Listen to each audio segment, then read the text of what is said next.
Hello World Doll Day friends, this is Michael Canadas with the Grovian Doll Museum and Carmel Doll Shop. Today we have a program that is inspired by doing a little spring cleaning. I opened a trunk and out popped all of these wonderful, powerful objects from the American Red Cross and International Red Cross that are all part of Miss Rose Percy's collection. Now, I have to tell you something, that if you are a member of an organization, this is the organization to be in. World Doll Day celebration and our own club, Carmel Doll and Toy Study Group, because we happen to have at least 6 that I know of registered nurses as members, including myself, including yes. Denise Buese. Those of you that don't know Denise, and I find it hard to believe that there's anybody that's following us that doesn't know, you are a costume designer, fashion historian, instructor, but you're also a nurse. A nurse, yes. So it's been a while, but yes. If I'm going to have the big one, I want you to be here. Okay. So it's fun.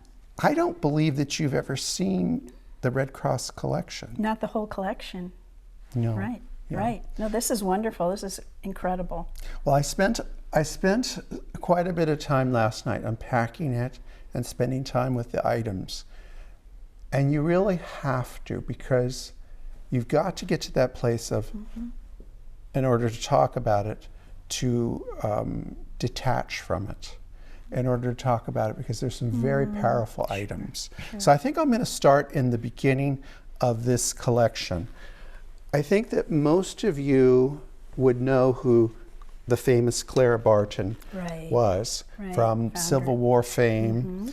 Now, this was a heroic woman that I would say might have been on the spectrum in some ways, because she was very single, focused, very focused.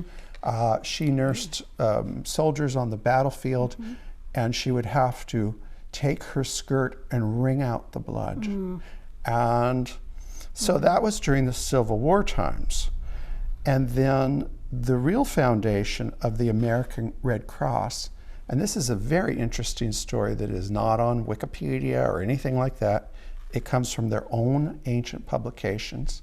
She happened to be in Paris during the Franco-Prussian War. I didn't know that. Yes, she and another group, they were in Paris. There was the siege of Paris. They took an old rickety cart and painted a cross on it. Oh, wow. That was 1870, right? Yes, so she'd already been a veteran of the Civil War. And here is a depiction of that event with the Red Cross. And if you look at this man with his foot up, it looks like slightly like Napoleon III. So they got right in it. And that is the germ that the seed that planted this amazing organization. Now, the reason that we have this collection is because of this little lady, Miss Rose Percy, who was a sanitary fair doll. And when her original owner's life force was leaving her, she gave her to the Red Cross headquarters in Washington, D.C., which is right around the corner from the White House. Now, do you have any idea, Denise, why it's so close to the White House? No. Every elected president of the United States, does not matter their affiliation, is the president of the Red Cross. Okay. So I do remember. Yes. So it has a, it's an organization he can count on, or she can count on, whoever's the president, that I need 200 circus tents to be delivered to wherever. And they can fulfill that task without having to deal with Congress or the House or anything else. So it's a very close relationship. Direct line. Yes. So Rose Percy, this is not any of her original clothes. This is the clothes that were created to celebrate her Red Cross time. She ultimately became the mascot of the Junior Red Cross, which was an organization that this president here, Woodrow Wilson, asked to be formed. And here's a wonderful image from 1935. And I think that this is just amazing because we are in the middle of the right smack dab in the middle of the Great Depression. Right. And look how well put together Right. these youngsters are. And the Junior Red Cross it was any race of a child or young person was encouraged to be a member. And if you really study this, there's no segregation here. No. That's all mixed in. Mm-hmm. And these were the young leaders. This is 1935. And very soon afterwards, they all had a date with destiny. And I think the Red Cross gave them great training for what was going to happen, 4 years from now, Poland would be invaded, and that would start a whole chain of events. So Rose served as the Junior Red Cross mascot, and she is still the Junior mascot.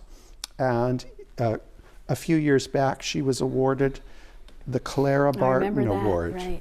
which is really pretty amazing. Very amazing. When you consider that she's actually a spirit rather than a person. Yes. Yes. It's an amalgamation of many people. Now, when she did go to, just before she went to the Red Cross, she did in the teens and into the 20s, she did a lot of fundraising for the war effort. And here is 25 cents a person to go to her teas. And since her family was Yale, I believe Yale. No, Harvard. So here's the Harvard ambulance. She did fundraising for ambulances. Okay. So maybe this is one of her ambulances that she raised money for. Now the artifacts here are very interesting. It's hard to believe that in World War I that this is how you fed a badly injured soldier, but these are for feeding. So you would make some kind of a mush and then pour it in their little mouths. Or liquid soup. Now this is also, you happen to, Denise, you picked this up, yes. And it says on the back, when is the wedding going to take place? Rose, ? And this is one with good news. Sometimes it's not good news. Sometimes it says, I have arrived. Because no matter what the conflict was, a Red Cross letter could get through. Because you wanted it to go both ways. And there is a very ancient saying, goes back to I think the 15th century, a red letter day, and that usually has to do with saints. But in the last century, a red letter day would be, you got a Red Cross letter. And this is really important. Let me just look at the stamp on this too. Yeah, it's a beautiful stamp. 2 cents, it's Washington on it. And they also had their own stamps. So you could a soldier or a nurse could send one without. Now, if you notice, we have dogs. Oh, yes. This is not just cutesy wootsy.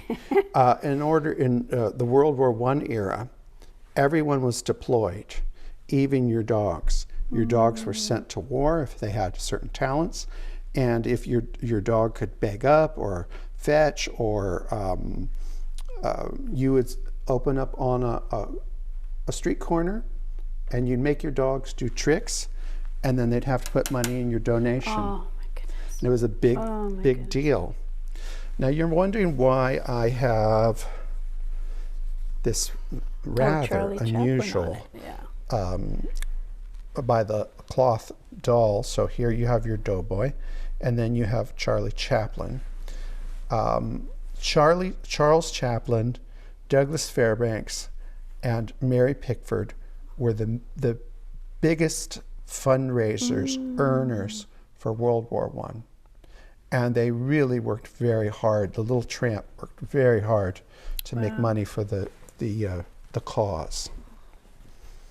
You know, at that time there wasn't unlimited funds for war, or so it had to be earned. It had to be earned. They Yeah, didn't had to just raise. print it.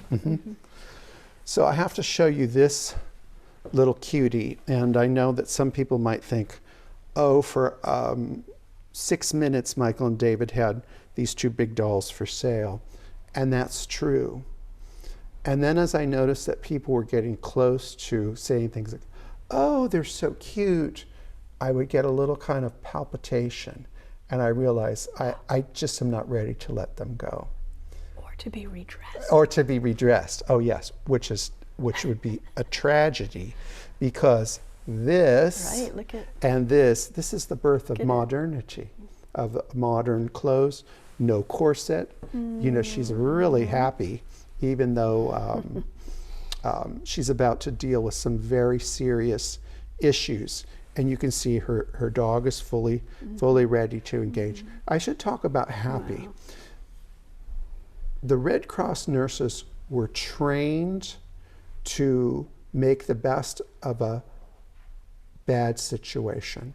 And they were trained to use humor in very, very difficult situations. There were times that they had to pretend that they were a soldier's mother or the sweetheart or whatever to get them through. Interesting, But it wasn't a place of, they were trained that they had to be happy no matter what. If half of someone's head was gone, they had to make it work. So that's why you see this. It's not disrespect. It's actually, she's doing her job.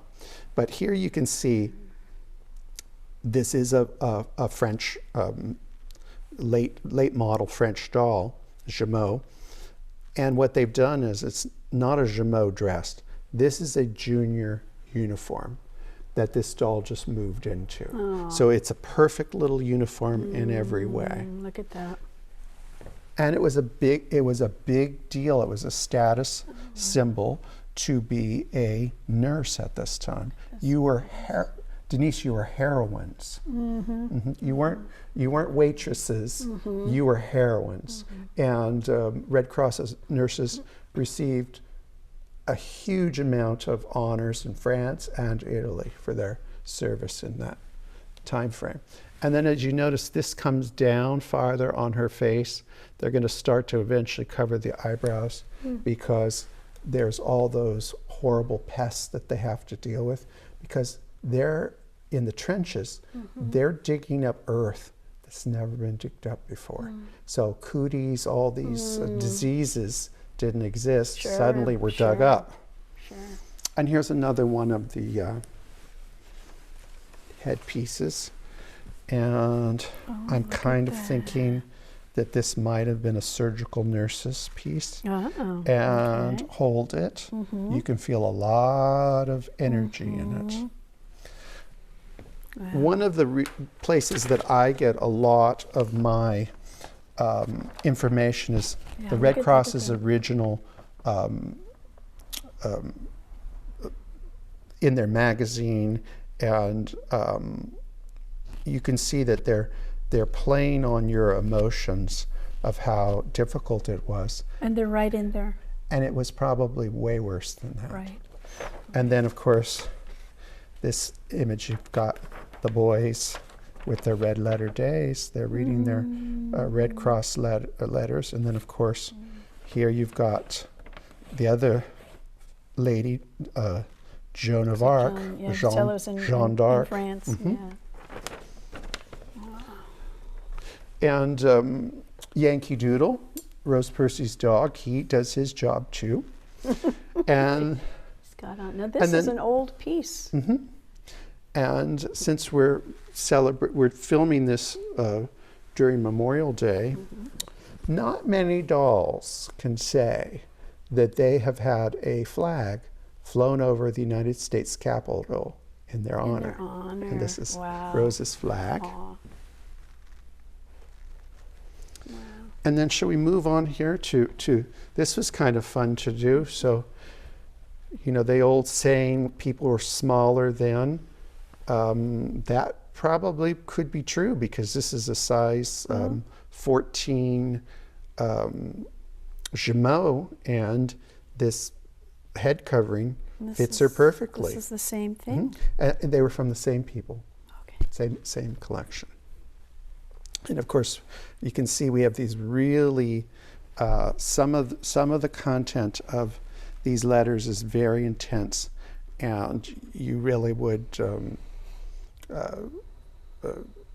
it could mess your day up if you sat and read those. But you can see no stamp. Oh, you're right. This is all going, and these are very important. They were, saved all these years. Right. And then someone saved their buttons off their uniforms. And I believe that these were from the Motor Corps. And of course, this special toothbrush for a Red Cross nurse. And you can see it's figural. Just wonderful. Isn't that fun? Look at that.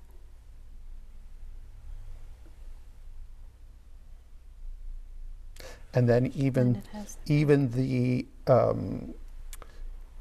least expensive type of doll of the time, Art Fabric Mills doll could be turned into a Red Cross nurse and be used as fundraising. And that's the Christmas membership campaign. Oh yeah. So I'm sure that this was sold at a fair or a fundraiser. And then this is Mr. Ted. And this is a wonderful image that we've had for many years. And this is a lovely little girl outside of Kensington, near Kensington Palace. And she's in training, and she's using her Ted as her. And then Denise was very gracious to bring, I called her yesterday and I said, could you bring Victoria to this talk, because Victoria has a very interesting Red Cross story. So would you tell the She was owned by a lady who was elderly by the time World War II came around. The child who owned Victoria was born in 1865, so it gives you an idea, and maybe she got it in the early 70s as a gift. And so she's our age. She's our age already. So or mine. So this nice lady, Lady Alexander, lived in a small town called Faversham, kind of near Dover in England, in Kent County. And she was going to be moving from her great big home to not a nursing or a elderly care facility. And she was divesting some of her things. And she put this doll up for raffle in her town. And so a Red Cross raffle. Red Cross raffle, right. And so every year the Red Cross they'd have a Red Cross week in a town in England. And so it was Faversham's turn. They had a Red Cross week, and she was in the window of a shop for, I don't know, a week or so. And they sold raffles for a couple cents each. And I didn't bring it, but I still have one of the raffles, one of the tickets. And I forget how much she was sold for, but it was maybe the equivalent of, $1,700 or something like that. That was a lot of money. At the time. Yes. It's still a lot of money. It's still a lot of money. She has 10 garments in total, so she was the total package. Anyway, and the proceeds went to the prisoners of war through the Red Cross. They bundle up packages for them, food and items, sanitary items and things like that. So she did her part. Rose did her part in 1865, and she did her part almost 1945. And I think that's what's interesting is, as we've been involved in this, our very small amount of volunteers volunteers and with Red Cross. We've come in contact with a lot of people that might not be here today if it weren't for those parcels. They might not have made it. So this is a very important thing. So then we're going to go, and then this little guy came with the nurse over here. So we've got a nice doughboy. And again, Amazing uniform. Isn't it amazing? Unbelievable. And it's a little miniature uniform that I don't believe was made for the doll. I think it was a child's, and then the doll was later given the costume. And it's really cute.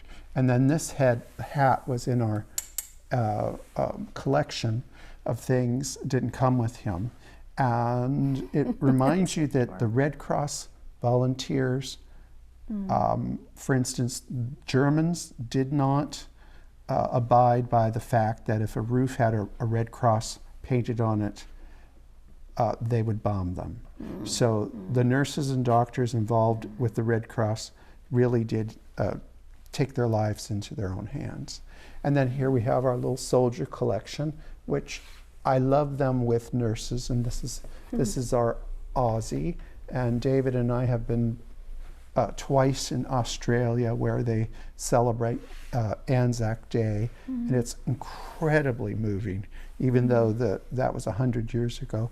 And then we've got our he's French, but his uniform's British. Have you been to Normandy No, beaches I'm a crier, so I don't know that I could handle it.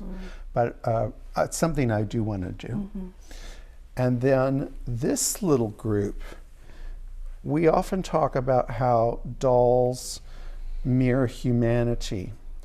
And so this is a perfect example of what the Red Cross did. So at first I thought, oh, that doll lost a leg. This is a veteran. The men in suits are all veterans, and some of them have missing limbs. Then we have our regular general Red Cross nurse, and then this one with the very almost nothing costume.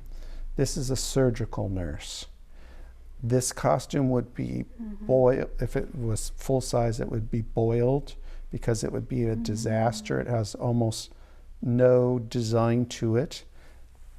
Get ready for this, Denise. Okay. The male doctors in the trenches practically did surgical procedures in the nude because it was so difficult to launder clothes. It would be easier to clean themselves. Than their clothes. So you can see the simplicity of that. And then we have our juniors, and these are very unusual. These are the motor corps. Oh, And that is unusual. now remember that there's not a standard uniform because you made it They had yourself. to, yes, it was their own. But here you can see the motor corps, and it's the absolute beginning of modernity because you can no longer wear a corset and shift gears, and you can tell that they're all fairly happy. They're not wearing dresses dragging on the ground. They've got their boots, and these two dolls represent that.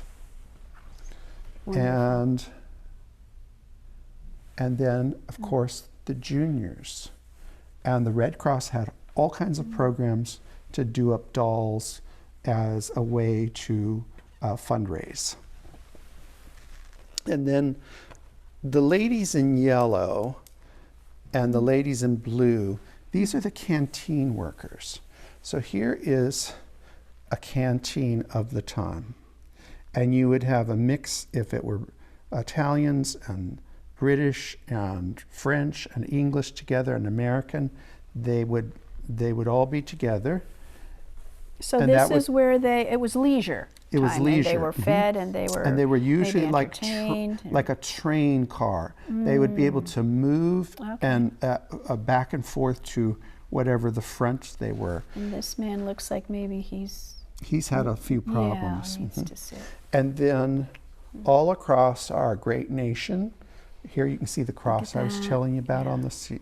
All across our nation, you had lots and lots of youngsters that had never left home in their lives, and private citizens set up canteens. And here you can see the sleeves of a canteen worker. And they would put this all together. They weren't whining about things. They got in and they got it done. Now this is, I'm not going to open it because we really don't need to have a cry fest. But this is a bag that the Red Cross would return to a family of artifacts. And in here is all of the, like a toiletry set. And there's even hair still in it, and greasy kid stuff for the hair. It's really, and that's one of the things that they did. Someone had to do it, and they did it. And this is a fun little item. And, you know, it's very cheap paper of the time, and it is Lily and her trunk. And she is obviously a nurse, and she's got a few different, she can be motor corps or alpine, the hospital, the infirmary, the Red Cross, and it's really a wonderful thing. The paper is very, very cheap quality, and if we cut it to put it together today, it would disintegrate. But we've recreated it so that it could be enjoyed by a lot of people. Hours of play here. Hours of play. And then this is one of the Christmas roll call. I mean, could you imagine? People would lose their mind if a president today asked that of the citizens. They really would lose their mind. But you know, we were in really dire straits in that first conflict of the 20th century. And then here's where I get my information on the Red Cross and what's happening is straight from the sources. And they're very interesting reads, and you can get a lot of information that you really can't get anywhere else. Edna Ferber contributed to something in there. And they're the great writers of the time, the great reporters of the time, and illustrators too. And then those of you that follow what we do in our boutique, and we have our Fanny World, I want to assure everyone that Fanny and Flora and Charlene and all of the girls, they are not little pieces of fluff. Yes, they enjoy style, workers. But you know what? They can serve their country too. So here we have them in their regular nurse's uniform, and then their surgical nurse. That's fantastic. Oh, that's the surgical. That's the surgical nurse. And they're there's a lot of layers to it. And we've based this on the original items. And this is one of the treasures of our collection. That's just amazing. Which, you know, the metaphor is there's nobody in the bed. You can take that how you would like to take that. No sheets or anything. But it is, you know, we had to, during that conflict, we had to mobilize to have hundreds of thousands of these items to take care of our guys. And just like you pledged when you became a nurse, you pledged to Florence Nightingale, didn't you? So junior cost members had to pledge too. They had to pledge to the President of the United States. So here she's doing her pledge. That's great. What is this little book? I just saw it back here. I forget what that is. Compliments. Compliments of the Red Cross. Let's open it up and see what's in it. I forgot. I don't want to. My hand is, well, I have some. Oh, so it's a little address book. Oh, a little address. So what? Let's see what year it is. 1940. Is it 44 or 44? So this is probably something. If you gave a donation, they would give you something. And then we have. I guess we could say this is the mother of Fanny, and Flora in her Red Cross uniform, except that hers is a little seersucker. Isn't that what that's called? Yes. I think Yeah. so. So if you think about it, that was a smart fabric to use because you can't really press it. So one thing that's very interesting that they had to be constantly doing needlework because you can't wash your uniform if you've got a big red cross on it. You've got to take the red that cross off off and sew it, sew yes. it, and then sew it back on. So there's a constant,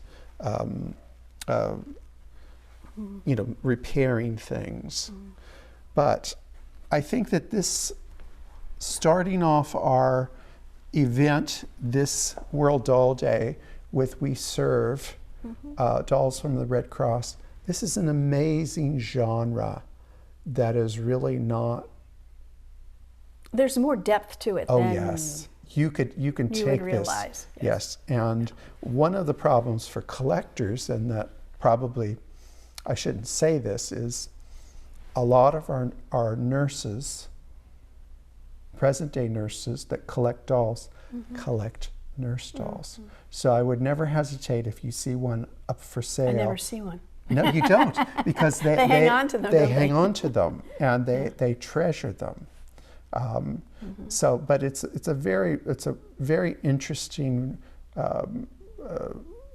genre of collecting. It's occupational. It's they served many levels of history, whether it's fundraising and representing people. And there's a way for women to get involved as well. Good point. Now, if you are a woman today and you enjoy the privilege of voting, you owe it to these nurses, because ultimately all the protesting and all of that only went so far. But our president at the time said, we can no longer deny women the right to vote after the supreme sacrifices that they've made. So it was the nurses that brought home your right to vote. So think about that. Very good. All right, doll friends, we will be back. Bye-bye. Bye-bye.